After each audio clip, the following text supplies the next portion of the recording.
नमस्कार मित्रांनो, मी बाळासाहेब बोडके स्वागत करतो आपलं पीके ॲग्री अकॅडमी या चॅनलवरती. मित्रांनो, या वर्षीची सर्वात जी वेगळी न्यूज होती सर्वांसाठीच, जसं की ॲग्रिकल्चर, फॉरेस्ट्री आणि आपलं इंजिनिअरिंग सर्व्हिसेस यांची जी प्री आहे ते आता कॉमन झालेली आहे. ऑब्विसली कॉमन झाल्यामुळं सिलेबस देखील थोडासा चेंज झालेला आहे. सिलेबसमधला बदल काय आहे, नेमकं फॉरेस्ट एक्झामचे टप्पे किती असतात, फॉरेस्ट एक्झामचं सिलेक्शन कसं होतं, फॉरेस्ट एक्झामचं पेमेंट किती आहे, कुठं कुठं आपली पोस्टिंग होऊ शकते, त्याचं वर्क नेचर काय असतं, टोटल इन्फॉर्मेशन म्हणजे तुमचं फॉरेस्ट एक्झाम बद्दल, एमपीसी फॉरेस्ट बद्दल टोटल जी इन्फॉर्मेशन आहे, टोटल इन्फॉर्मेशन तुम्हाला या व्हिडिओमधून मिळेल. तर बघा, आपण स्टार्ट करतोय व्हिडिओला. बघा, ही जी एक्झाम आहे एमपीसी फॉरेस्ट सर्व्हिसेसची, ऍक्च्युली ही राजपत्रित कॅटेगरीतली येते. बघा, गॅजेटेड अँड नॉन गॅजेटेड अशा दोन वेगवेगळ्या पोस्ट असतात एमपीसी मध्ये. एक गॅजेट गव्हर्नमेंट प्रत्येक वर्षी पब्लिश करत असतं, त्यामध्ये ज्या पोस्टचे नाव असतात त्यांना आपण गॅजेटेड पोस्ट म्हणतो आणि त्याला मराठीमध्ये की राजपत्रित आपण अधिकारी म्हणतो. त्यामध्ये आता फॉरेस्ट मध्ये काय की दोन्ही प्रकारचे आहेत. म्हणजे ही जी एक्झाम आहे, एक्झाम थ्रू ही एक्झामचं नावच आहे बघा, महाराष्ट्र राजपत्रित तांत्रिक सेवा, म्हणजे गॅजेटेड पोस्ट आहे. पोस्ट गॅजेटेड आहे, परंतु याच्यामध्ये गट आणि गट ब अशा दोन वेगवेगळ्या पोस्ट आहेत. गटीची जी एक्झाम आहे, गटची त्याचं नाव आहे सहाय्यक वन संरक्षक, ज्याला आपण असिस्टंट कन्झर्वेटिव्ह ऑफ फॉरेस्ट म्हणतो, एसीएफ.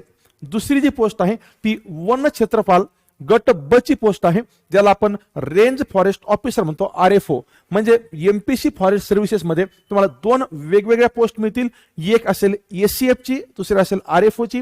एसीएफ ची जी पोस्ट आहे ही ग्रुप ए मधली आहे. आरएफओ ची एक्झाम जी आहे, आरएफओ ची जी पोस्ट आहे ती गट ब म्हणजे ग्रुप बी मधली पोस्ट आहे. बघा, आता थोडस आपण पुढे जाऊयात.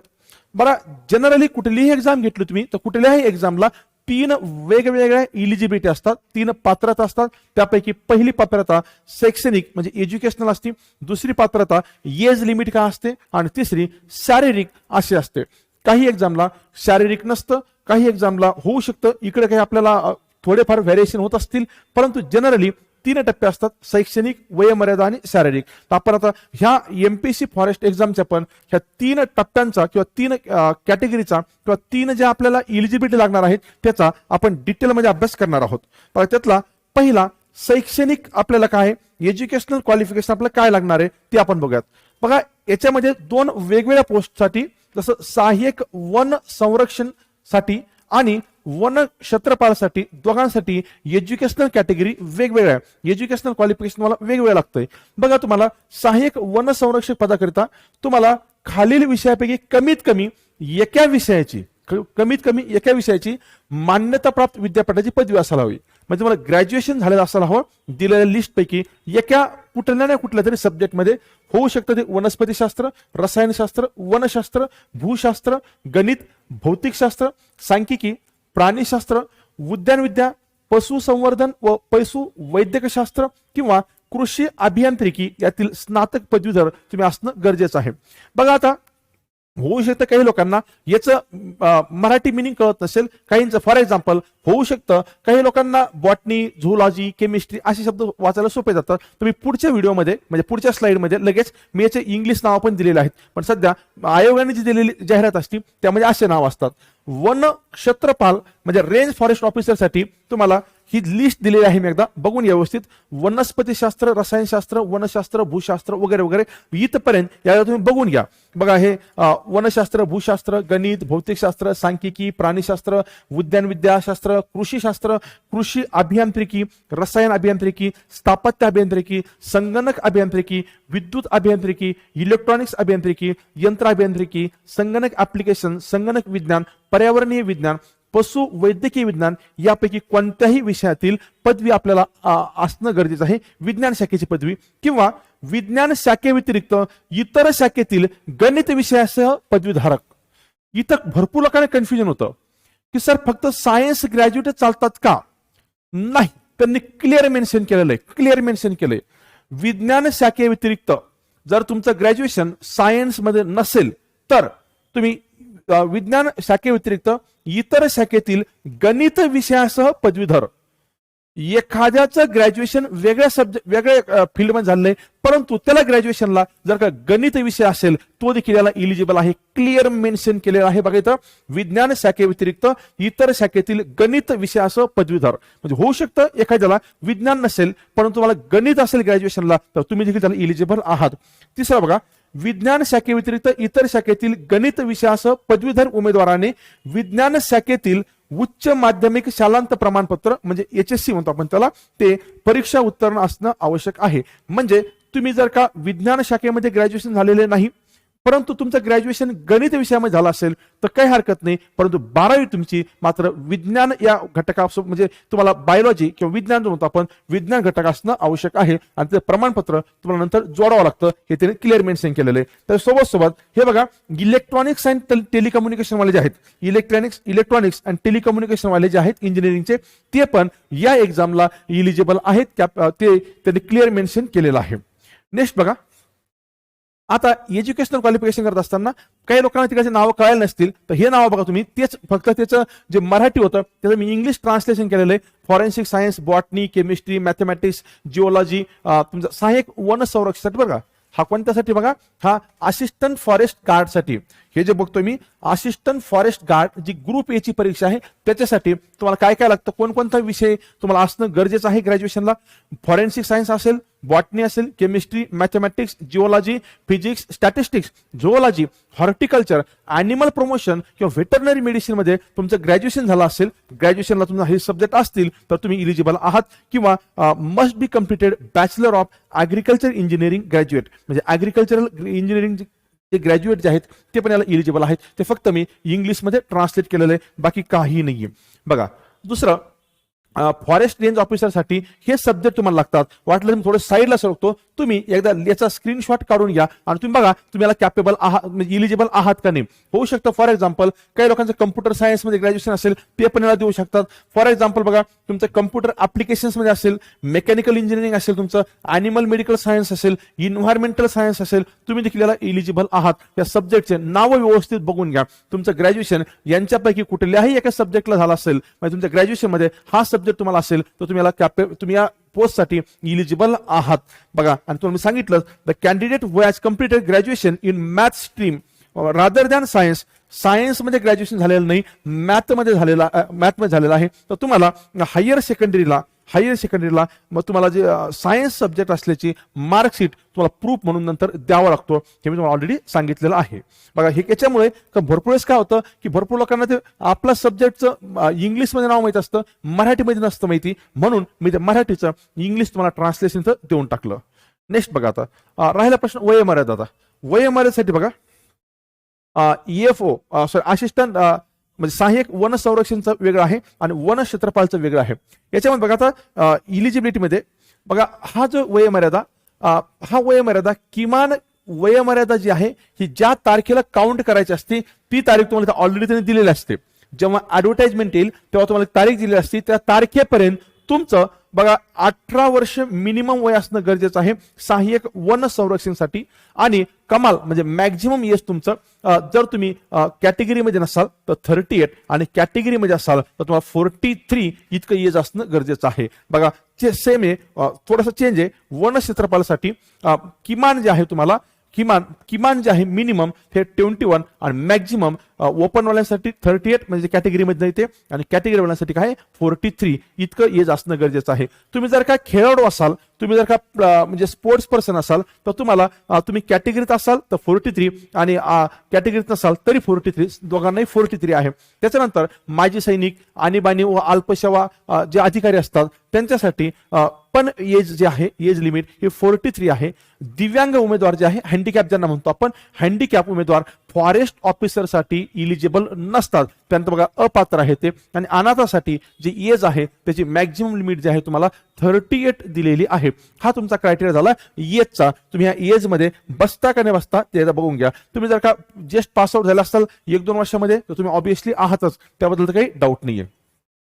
नेक्स्ट बघा आता शारीरिक मानके, म्हणजे आपण ज्याला की फिजिकल्स मध्ये काय, फिजिकलमध्ये बघा वेगवेगळ्या पोस्टचं वेगवेगळं आहे. तर वेगवेगळ्या पोस्ट वेगळं असताना पहिल्या पोस्टसाठी जे आहे त्यासाठी बघा महिलांची असं आणि पुरुषांची जी उंची वगैरे आहे ती वेगवेगळी आहे. तर पहिल्या पोस्टसाठी जे आहे, फर्स्ट पोस्टसाठी जी अनुसूचित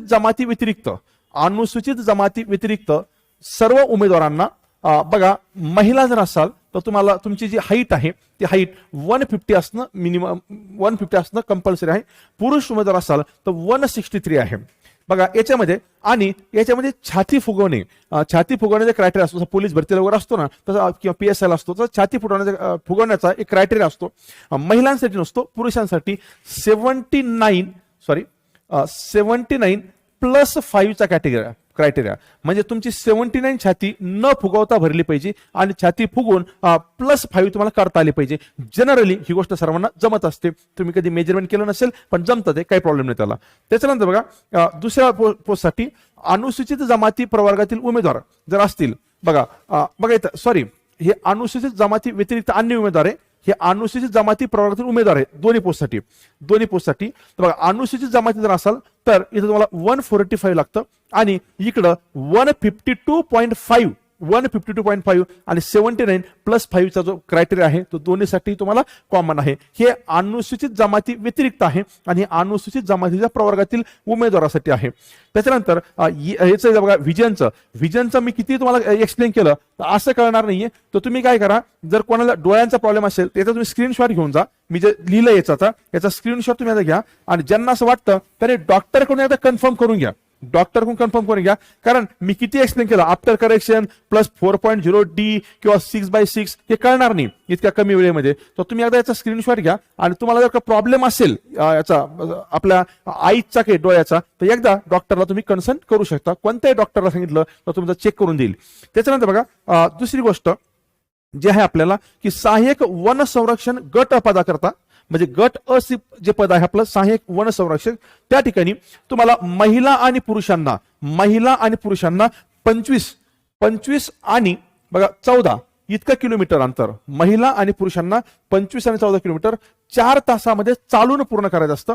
आणि दुसरं जे पद आहे, दुसऱ्या पदासाठी वन क्षेत्रफळासाठी म्हणजे गट बच्या पदासाठी पुरुषांना करायचं बघा ते सॉरी किती इकडं 25 इकडे येते 25 आणि महिलांना 16 किलोमीटर अंतर हे 4 तासामध्ये कंप्लीट करणं गरजेचं असतं. म्हणजे हे शारीरिक निकष आहे आपला, फिजिकल आपलं इतकं असणं गरजेचं आहे. त्याच्यानंतर बघा जनरली कुठलीही एक्झाम घेतली तुम्ही तर जनरली कुठल्याही एक्झामला 4 वेगवेगळ्या स्टेप्स असतात. त्यातली पहिली असते पूर्व परीक्षा, दुसरं मुख्य परीक्षा, तिसरी मैदानी चाचणी आणि चौथी असते मुलाखत. त्याच्यामध्ये बघा आता पूर्व, मुख्य, मैदानी आणि मुलाखत मध्ये हा जनरल पॅटर्न झाला. तर याला पण 4 स्टेप आहेत. पूर्व, मुख्य, मैदानी आणि मुलाखत 4 स्टेप आपल्या फॉरेस्ट एक्झामला आहेच. त्याचं बघा आता पहिल्यांदा बघतो आपण की परीक्षेच्या टप्प्यामध्ये पहिली जी पूर्व परीक्षा आहे ही असते 200 मार्क्सची, मेन्स जी असते ती असते 400ची आणि इंटरव्ह्यू असतो 50चा. आणि शारीरिक मी तुम्हाला आता सांगितल्याप्रमाणे की किती किलोमीटर अंतर किती वेळेमध्ये कंप्लीट करायचं, महिलांना वेगळं आणि पुरुषांना वेगळं आणि दोन्ही पदांसाठी वेगवेगळं आहे. याच्या अगोदर मी जस्ट एक्सप्लेन केलेलं. तर हे पहिला टप्पा पूर्व, दुसरा मुख्य आणि तिसरा कोणता आपला मुलाखत आणि सोबत शारीरिक पण आपल्याला आहेच. तर पूर्वमध्ये बघा आता पूर्वमध्ये याच्यामध्ये पूर्व परीक्षाचे जे टाइम असतो दिलेला तो तुम्हाला 1 तास असतो. पूर्व परीक्षेला जो टाइम दिलेला आहे तो आहे 1 आवर आणि सोबत हे MCQs टाईपचे आहेत. MCQs म्हणजे आपल्याला ABCD वगैरे जातात ना त्या टाईपचे आहेत. याच्यामध्ये जनरली बघा आता मराठी, इंग्रजी आणि सामान्य क्षमता चाचणी असे 3 घटक आहेत. मराठी, इंग्रजी आणि सामान्य क्षमता चाचणी. मराठीचा दर्जा जो असतो 12वीचा असतो, लेवल म्हणतो आपण त्याला. इंग्लिशची लेवल पदवीची आहे, ग्रॅज्युएशन लेवलची. मराठीचा पेपर ऑब्विसली मग आता इजी असणार आहे कारण जर 10th पर्यंतचे 12वी पर्यंतची जर लेवल आहे तर ऑब्विसली लेवल थोडीशी मराठीची इजी राहील. इंग्लिशची लेवल थोडीशी जास्त राहील आणि GSची जी लेवल आहे ती आपली ग्रॅज्युएशनची आहे. याला 100 क्वेश्चन असतात, 200 मार्क्स असतात. याचं जे मराठीची लँग्वेज ही मराठीमध्ये मिळते तुम्हाला इंग्रजी असते, इंग्रजीमध्ये मिळते, जीएसचा जो पार्ट असतो तुम्हाला मराठी इंग्रजी दोन्ही भाषेमध्ये मिळतं, मराठीमध्ये इंग्रजी इंग्रजीमध्ये जीएस दोन्ही लँग्वेज मध्ये तुम्हाला मिळतं. आणि सोबत याला 1/4 इतकी निगेटिव्ह मार्किंग सिस्टम असते. 1/4 निगेटिव्ह मार्किंग सिस्टम म्हणजे तुमच्या 4 चुकलेल्या प्रश्नावर तुमचा 1 मार्क निघून जाईल, त्याला आपण 1/4 म्हणतो किंवा 0.25 निगेटिव्ह मार्किंग सिस्टम असं म्हणतो. तर बघा हा झाला आपला पेपर 1. आता बघा याच्यामध्ये कोणत्याचा सिलेबस कसा असतो ते एकदा बघूयात आपण. मराठीमध्ये जनरली तुम्हाला काय काय येणार आहे हे त्यांनी तुम्हाला क्लिअर मेन्शन केलेलं आहे. बघा सर्वसामान्य शब्दसंग्रह, वाक्यरचना, व्याकरण, वाक्यप्रचार व म्हणी यांचा अर्थ आणि उपयोग, तसेच उतार्यावरील प्रश्नाची उत्तरे. इथं तुम्हाला क्लिअर मेन्शन केलं त्यांनी उतार्यावरील प्रश्नाची उत्तरे. आतापर्यंत काय व्हायचं की इंजिनिअरिंग सर्व्हिसेसला, फॉरेस्ट सर्व्हिसेसला जनरली कंपल्सरी एक पॅसेज असायचा, ऍग्रिकल्चरला कधी यायचा कधी येत नव्हता. परंतु आता मात्र तुम्हाला त्यांनी क्लिअर मेन्शन केलं की उतार्यावरील प्रश्न, तर उतार्यावरील प्रश्न एक रिडिंग कॉम्प्रिहेन्शन तुम्हाला कंपल्सरी असणं एक्सपेक्टेड आहे मराठी आणि इंग्लिशमध्ये. बाकी मराठीमध्ये आणि इंग्लिशमध्ये पण ग्रामर, तुमचं व्होकॅब्लरी आणि तुमचं पॅसेज असे 3 आपण बघूया, 3 पार्ट तुम्हाला कंपल्सरी असणार आहे. तसंच सामान्य क्षमता चाचणीमध्ये तुम्हाला आय थिंक 6 घटक आहेत. एक करंट अफेअर्स, चालू घडामोडी त्यांनी क्लिअर केले, जागतिक तसेच भारतातील भारतीय राज्यव्यवस्था, पॉलिटीचा पार्ट असेल तुम्हाला. त्यानंतर सामान्य विज्ञान व तंत्रज्ञानमध्ये तुम्हाला विज्ञानामध्ये आणि तंत्रज्ञानामध्ये तुम्हाला त्यांनी फिजिक्स केमिस्ट्री दिलं, बायोलॉजी दिलेलं नाहीये, फिजिक्स आणि केमिस्ट्री दिलेलं आहे. त्याच्यासोबत तुम्हाला रिमोट सेन्सिंगचा पार्ट दिलेला आहे, किंवा आपण ज्याला एरियल अँड ड्रोन फोटोग्राफी म्हणतो, किंवा जीआयएस अँड इट्स ऍप्लिकेशन, आणि इन्फॉर्मेशन अँड कम्युनिकेशन टेक्नॉलॉजी, हे 4 पार्ट तुम्हाला त्यांनी क्लिअर मेन्शन केलेले आहे. त्यासोबत महाराष्ट्राचा व भारताचा भूगोल, तुम्हाला जिओग्राफी पण आहे. त्याच्यासोबत आपलं general mental ability, logical reasoning, analytical ability, problem solving आणि बेसिक न्यूमरसी असं दिलेलं असतं त्यांनी. पण तरी तुम्ही समजून घ्यायचं याच्यामध्ये तुम्हाला मॅथ आणि रिझनिंग दोन्ही पण आहे, कारण जोपर्यंत पहिला पेपर होत नाही तोपर्यंत आपल्याला सांगता येणार नाही की मॅथ रिझनिंग मध्ये काय विचारणार आहे. टोटल मॅथ आणि टोटल रिझनिंग असंच आपल्याला कन्सिडर करावं लागेल. त्यासोबत इन्व्हायरमेंट असे तुमचे घटक आहेत प्रीचे झाल्यानंतर तुम्हाला पुढं मेन्सचे पेपर आहे तुमचा, हा 400 गुणांचा आहे. आणि याच्यातून मुलाखतची पुढे 50ची, तर 400 मध्ये याचं डिस्ट्रीब्युशन कसं असतं मेन्सचं ते एकदा बघा. तर 400 मध्ये तुम्हाला बघा जनरल स्टडीज आणि general science and nature conservation असे 2 पेपर असतात. दोन्ही पेपरला 100 क्वेश्चन असतात. मार्क्स 200 असतात, इक्वल टू 400. त्याच्यानंतर यांचं जे माध्यम आहे जनरल स्टडीजसाठी मराठी व इंग्रजी आहे, जनरल स्टडीजसाठी मराठी व इंग्रजी आहे. परंतु जनरल सायन्स आणि नेचर कन्झर्वेशनसाठी तुम्हाला क्लिअर त्यांनी केलं याला लँग्वेज इंग्लिशच आहे, तुम्हाला दुसरी लँग्वेज याला ऑप्शन अवेलेबल नाही, बरोबर आहे. आणि दोघांची जी लेवल आहे ती ग्रॅज्युएशनची आहे. सोबत टाइम 1-1 तास आहे आणि एमसीक्यू टाईपचे हे क्वेश्चन्स असतील. म्हणजे मेन्सला तुम्हाला 2 पेपर असतील, एक असेल जनरल स्टडीजचा, दुसरा असेल जनरल सायन्स आणि नेचर कन्झर्वेशनचा. आता जनरल स्टडीज मध्ये काय येतं ते आपण एकदा बघूयात. जनरल स्टडीज मध्ये, तर जनरल स्टडीज मध्ये बघा इथं हिस्ट्री आला, जो की तुम्हाला प्रीला नव्हता, तो हिस्ट्रीत आला. History of India with emphasis on that of Maharashtra, म्हणजे महाराष्ट्राचा आणि भारताचा दोन्ही पण आहे. Physical, social and economic, geography, म्हणजे जिओग्राफी पण आहे तुम्हाला इथं. त्याच्यानंतर इंडियन पॉलिटीचा पार्ट पण आहे, तुम्ही डिटेलमध्ये बघू शकता. त्यानंतर इकॉनॉमिक अँड सोशल डेव्हलपमेंट हा पण पार्ट आहे, इकॉनॉमिक्सचा पार्ट आहे. इकॉनॉमिक्सचा असेल तुमचा, पॉलिटीचा असेल, तुम्हाला बघितलं जिओग्राफी आणि हिस्ट्री, हे 4ही पार्ट तुम्हाला पेपर 1 जो जनरल स्टडीज आहे त्या जनरल स्टडीज मध्ये आहे. त्याच्यानंतर पेपर 2 जो आहे जनरल सायन्स अँड नेचर कन्झर्वेशनचा, याच्यामध्ये बघा तुम्हाला फिजिक्स, केमिस्ट्री, बॉटनी आणि झुओलॉजी. प्रीला तुम्हाला बॉटनी आणि झुओलॉजी नव्हता, आता मेन्सला फिजिक्स केमिस्ट्री सोबत तुम्हाला बॉटनी आणि झुओलॉजी ऍड झालेला आहे. नेचर कन्झर्वेशन मध्ये माझ्यापेक्षा तुम्हाला जास्त माहिती आहे. इथं तुम्हाला येणार कोणता आहे बघा, आता सॉइल्स आहे, त्यानंतर सॉइल्स अँड मॉइश्चर कन्झर्वेशन, इकोसिस्टमचा पार्ट, मॅन्युअर्स अँड फर्टिलायझर्स ज्याला आपण खतं म्हणतो, डिसीजेस असतील, पेस्टिसाइड्स असतील, इन्सेक्टिसाइड्स असतील, त्यानंतर बघा इंजुरियस प्लांट्स अँड वीड्स असेल. म्हणजे डिटेलमध्ये तुम्हाला त्यांनी दिलेलं आहे की कोणता तुमचा टॉपिक तुम्हाला असणार आहे. वाटलं याचं तुम्ही स्क्रीनशॉट, माझा व्हिडिओ पॉज करून वाटलं तुम्ही जे स्क्रीनशॉट घेऊ शकता, काही प्रॉब्लेम नाही. त्याच्यानंतर पुढचा जो पार्ट आहे तो हाच बघा, म्हणजे सिलेबस पार्ट आहे. तुम्ही एकदा वाटलं त्याचा तुम्ही डिटेलमध्ये एकदा स्क्रीनशॉट घेतला की तुम्हाला कळून जाईल की नेमकं सिलेबस काय काय, विनाकारण म्हणजे वाचून दाखवण्यापेक्षा. बघा इन्व्हायरमेंट आहे, पोल्युशन आहे, green house effect, carbon trading, climate change वगैरे वगैरे तुम्हाला डिटेलमध्ये एकदा मी बाजूला सरकतो, तुम्ही याचा स्क्रीनशॉट घेऊन बघा. स्क्रीनशॉट घेतल्यानंतर तुम्हाला एक्झॅक्टली आयडिया येऊन जाईल की तुम्हाला नेमकं कोणकोणता सिलेबस आहे. सिलेबस त्यांनी डिटेल मेन्शन केला असल्यामुळं सिलेबसला प्रॉब्लेम येत नाही. प्री झाली, मेन झाली की त्याच्यानंतर आपला इंटरव्ह्यू असतं. मुलाखत जी आहे, मुलाखत या एक्झामला 50 मार्क्सची आहे. 50 मार्क्स हा पुढचा पार्ट आहे आपला की जो आपल्याला नंतर प्रिपेअर करायचा आहे, परंतु इंटरव्ह्यू असेल आपला 50 मार्क्सला. त्याच्यानंतर बघा सर हे झालं सगळं, पण नेमकं आम्हाला पगार किती भेटणार? सगळ्या पोस्टचा आपल्याला एक काय म्हणतो त्याला एक पर्पज असतो. सर आम्ही एक्झामची प्रिपरेशन करायचं सगळं आहे, पण पगार किती भेटणार? तर या एक्झामला बघा गट अ चा आणि गट ब चा जर आपण ग्रेड पेचा बघितला 9304343800 9300343800 म्हणजे 93 म्हणजे 9300 34,800 आणि ग्रेड पे जो आहे तिकडे 5,000 आणि 4,400. आपल्यासारख्या सामान्य माणसाला या गोष्टी कळत नाही. जे लोक नोकरीमध्ये त्यांना कळतं. आपल्याला साध्या ढोबळ मानाने सांगतो, होऊ शकतं तुम्ही तुमची पोस्टिंग कुठं आहे त्याच्यानुसार पेमेंटवरती थोडेफार चेंजेस होत असतात, परंतु मोठा म्हटलं आपण तर या पोस्टला म्हणजे ग्रेड ए जी आहे याला जनरली 70,000च्या आसपास पेमेंट मिळतं स्टार्टिंगला, आणि याला जनरली 60,000. पण परत सांगतो की वेळेनुसार चेंज होत असतात. मी तुम्हाला जनरल सांगितलं, लगेच सांगू नका सर याला 72 भेटतं आणि याला 63 भेटतं किंवा 58 भेटतं. मी तुम्हाला ॲव्हरेज सांगितलं. होऊ शकतं पोस्टिंगनुसार ते व्हॅरी होतं आणि वेळोवेळी त्या गोष्टी चेंज पण होईल. पण जनरली या दोन पोस्टमध्ये म्हणजे ग्रेड ए म्हणजे गट अ आणि गट ब मध्ये जनरली 10,000 रुपयाचा डिफरन्स राहत असतो. तुम्हाला भत्ते वगैरे जे असतील ते तुम्हाला मिळतील. आणि त्यांनी पण क्लिअर मेन्शन केलं असतं की वेतन श्रेणीमध्ये शासनाच्या धोरणानुसार बदल होण्याची शक्यता आहे, त्याचं होऊ शकतं. हे झालं पैशाचं. सर मी एकदा जॉईन केल्यानंतर मी लगेच परमनंट झालो का? बिलकुल नाही. तुम्हाला ह्या पोस्टसाठी प्रोबेशन पण आहे आणि तुम्हाला बॉन्ड पण आहे.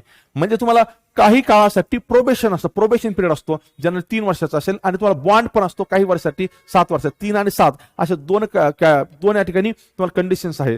प्रोबेशन पण आहे आणि बॉन्ड पण आहे. त्या बॉन्ड पिरियडमध्ये म्हणजे समजा फॉर एक्झाम्पल काही वर्षाचं बॉन्ड पिरियड आहे, हे पण व्हॅरी होऊ शकतं बरं का, हे पण व्हॅरी होऊ शकतं गव्हर्नमेंटच्या वेळेवेळेच्या गाईडलाईननुसार. पण आपण असं पकडलं फॉर एक्झाम्पल तुम्हाला एक्स इतक्या दिवसाचा बॉन्ड आहे, तर तुम्हाला त्या बॉन्डच्या आतमध्ये तुम्हाला जॉब सोडता येत नाही. आणि जर सोडायचा असेल तर गव्हर्नमेंटने ठरवून दिलेला तुमचा ट्रेनिंगचा वगैरे जो कॉस्ट असतो किंवा तुम्ही घेतलेलं जे पेमेंट असतं जे काय असेल गव्हर्नमेंटचं, थोडक्यात एक अमाऊंट तुम्हाला गव्हर्नमेंटला द्यावी लागते आणि त्याच्यानंतर तुम्हाला जॉब वगैरे रिझाईन करता येतो. म्हणजे फॉरेस्ट ऑफिसरला तुम्हाला बॉन्ड आहे, बॉन्ड तुम्हाला करून द्यावा लागतो बघा. आणि दुसरीकडे समजा फॉर एक्झाम्पल सोपं असतं परत आहे, समजा तुम्ही डेप्युटी कलेक्टर झाले तर तुम्हाला फॉरेस्ट ऑफिसरचा होऊ शकतं. तुम्हाला जर जॉब सोडायचा असेल तर ऑब्व्हियसली त्या लेवलला तुम्ही असतात की तितका खर्च तुम्ही काय करू शकता, पे करू शकता. त्यामुळे त्याचं टेन्शन घेऊ नका की सर बॉन्ड आहे म्हणून मी एक्झामला अप्लाय करायचं नाही, असं नाहीये. कारण ऑब्व्हियसली याच्यापेक्षा चांगली पोस्ट भेटली तरच तुम्ही रिझाईन करणार आहात, तर मग त्यामुळं ऑब्व्हियसली तितका पैसा तुम्ही त्यावेळी भरू शकता. त्यामुळे टेन्शन घेऊ नका त्याचं. त्याच्यानंतर बघा सर प्रमोशन कसे होतात? प्रमोशन बघा मोठा जर बघितलं तर सहाय्यक वन संरक्षकचं, विभागीय वन अधिकारी आणि त्याच्यानंतर मुख्य वन संरक्षक असे 3 पोस्टिंग पाहतो आपण. डिटेलमध्ये पाहायचं असेल तर बघा ही जी हायरार्की अशा प्रकारची forest watcher, forest guard, forester, forest range officer हा गट बचा. त्यानंतर assistant conservation of forest, deputy conservator of forest, conservator of forest, chief conservator of forest, additional principal chief conservator of forest आणि principal chief conservator of forest. असा ही hierarchy आहे. म्हणजे promotion तुमच्या असे होत जातील. म्हणजे फॉरेस्ट डिपार्टमेंटला तुम्ही कधी जरी जॉईन झाले, समजा फॉर एक्झाम्पल होऊ शकतं या एक्झाममध्ये तुम्ही फॉरेस्ट गार्ड म्हणून झाले तर तुमचं प्रमोशन असं असेल. या ठिकाणी तुम्हाला IFS म्हणजे या ठिकाणी जसं की IFS कॅटेगरीपर्यंत जाण्याचं चान्स असावं. जसं आपण महसूल विभागामध्ये IAS पर्यंत जातो, तसं इंडियन फॉरेस्ट सर्व्हिसेस पर्यंत म्हणजे ती पोस्ट हासिल करेपर्यंत तुम्हाला इथं चान्स मिळू शकतो. जर तुमचं जॉईनिंग जर का अगोदर असेल तर, खूप अगोदर तुमची जॉईनिंग झाली वयामध्ये, आणि मला डिटेल्स इतकं माहिती नाही, पण कॅटेगरी जर का बेनिफिट असेल त्यामध्ये तर 100% तुम्ही कमी वयामध्ये प्रमोशनला पण IFS या पोस्टपर्यंत जाऊ शकता. त्याच्यानंतर बघा काम काय करतात आपला, तर ऑब्व्हियसली काम करत असताना तुम्हाला तपासाचे अधिकार असतात. त्यानंतर तुम्हाला कामाची पाहणी करणे, फॉरेस्टमध्ये काही काम चालू असेल त्याची पाहणी तुम्ही करायचं काम असेल तुमच्याकडं. तुमच्या फॉरेस्टमधील काही कामामुळं किंवा होऊ शकतं फॉरेस्टमधील काही ऍक्टिव्हिटीजमुळं किंवा फॉरेस्टमधल्या कोणत्याही एखाद्या गोष्टीमुळं जर इतर शेतकऱ्यांना वगैरे कोणाला नुकसान झालं तर ते नुकसान भरपाई करणं, त्या नुकसान भरपाई मिळवून देणं. त्यानंतर बघा वनसंपत्तीची तस्करी, वनसंपत्ती तस्कराविरुद्ध छापे मारणं हे खूप महत्वाचं काम आहे. बघा जेव्हा तुम्ही फॉरेस्टमध्ये जात असाल भरपूर साऱ्या मेडिसिनल काही प्लांट्स असतात, काही वनस्पती असतात. त्यानंतर होऊ शकतं की भरपूर ठिकाणी तस्करी घडते. जसं आपण साधा गोष्ट आपण ऐकतो की सागाची झाडं लोक चोरून नेत असतील, तर यांच्या विरुद्ध कारवाई करणं हे पण काम तुमचं आहे. पर्यवेक्षक म्हणजे निरीक्षण करणं किंवा आपण ज्याला काय म्हणतो की वाच करणं, तर हे जे काम आहे वाच ठेवण्याच्या सगळ्या गोष्टीवरती, ते पण काम ह्या फॉरेस्ट ऑफिसरचं असतं. त्याच्यानंतर सर या कामामधून आपल्याला काय मिळणार आहे? बिलकुल इतकं तर शुअर आहे की हे जे काम आहे, जे निसर्गप्रेमी लोक असतात, ज्यांना नेचरमध्ये राहायला आवडतं, अशा लोकांसाठी ही एक पर्वणी आहे, एकदम मिळालेली गिफ्ट असेल बघा. कारण तुमचं आयुष्य पूर्णपणे जे आपला तारुण्याचा काळ आहे असं म्हणू आपण, की तो पूर्णपणे तुमचा फॉरेस्टमध्ये जातो. तर त्यामुळं ही निसर्गप्रेमीसाठी एक पर्वणी आहे. ऑब्विसली गव्हर्नमेंट जॉब आहे, तुम्ही ग्रेड ए म्हणजे गट अ असो का गट ब असो, पण तुम्ही अधिकारी बनता, गॅजेटेड पोस्ट आहे तुमची, तर त्यामुळं तुम्हाला सन्मान देखील मिळेल म्हणजे समाजामध्ये. गव्हर्नमेंट जॉब आहे आणि त्यामुळे एक तुमचा दरारा असतो समाजामध्ये. त्याच्यासोबत पेमेंट तर आहेच. प्रमोशननं तुम्ही IAFSच्या पोस्ट पर्यंत जाऊ शकतात. म्हणजे इतक्या साऱ्या गोष्टी तुम्हाला ह्या एक्झाम मधून मिळू शकतात. त्याच्यासोबत बघा आता चॅलेंजेस काय सर या पोस्टचे? चॅलेंजेस काय बघा, या फॉरेस्ट ऑफिसरमुळे तुमचं प्रोफेशनल लाईफ आणि त्याच्यासोबत फॅमिली लाईफ सांभाळणं थोडंसं डिफिकल्ट जातं. म्हणजे प्रोफेशनल लाईफ आणि फॅमिली लाईफ, कारण ऑब्व्हियसली फॉरेस्टमध्ये काम करताय तर फॉरेस्ट सिटीच्या आसपास जवळपास नसतात, ते दूर असतात. आणि जनरली सगळ्या लोकांना आता शहरामध्ये राहायची सवय लागलेली आहे. तर त्यामुळे फॅमिली लाईफ आणि प्रोफेशनल लाईफ हे सांभाळत असताना तारेवरची कसरत करावी लागते. इमानदारीचा मोबाईलला ट्रान्सफर मिळू शकतो, कारण या ठिकाणी तस्कर खूप जास्त असतात. मग तस्कर जास्त असेल तर तुम्ही त्यांच्या विरुद्ध कारवाई करायला लागले तर तस्करांचं राजकीय काही साटेलोटे असतात आणि त्यामुळं होऊ शकतं की तुम्हाला ट्रान्सफर मिळू शकते. त्याच्यानंतर नेहमी आव्हानासाठी सज्ज राहावं लागतं, कारण ऑब्व्हियसली आव्हान दोन प्रकारचे असतात, एक तस्करांचं पण असतं आणि सोबत तुम्हाला वाईल्ड ॲनिमल्सचं ते पण तिथं डेंजर असतंच थोडंसं जोखीम भरं काम आहे हे. त्यासोबत जीवावर घेऊन तुम्हाला भरपूर साऱ्या तस्कराविरुद्ध रेड टाकावं लागतात. त्याच्यासोबत राजकीय दबाव तंत्राचा या पोस्टसाठी खूप मोठं आव्हान आहे, कारण राजकीय लोकांचा इंटरफरन्स खूप मोठ्या प्रमाणात या पोस्टवरती असतो. तर बघा आय थिंक ह्या अशा प्रकारे आपण काय केलेलं आहे की फॉरेस्ट एक्झामचं सर्व स्ट्रक्चर बघितलेलं आहे. तर तुम्हाला ह्या पोस्टबद्दल काही आणखी डाऊट्स असतील तर तुम्ही कमेंट बॉक्समध्ये टाकू शकता. त्याच्यानंतर तुम्हाला व्हिडिओ आवडला असेल तर व्हिडिओला लाईक करू शकता. आपल्या चॅनलला तुम्ही सबस्क्राईब देखील करायला हवं, कारण ऑब्व्हियसली नवीन अपडेट जे असतील तुम्हाला परत मिळत जातील. Thank you very much.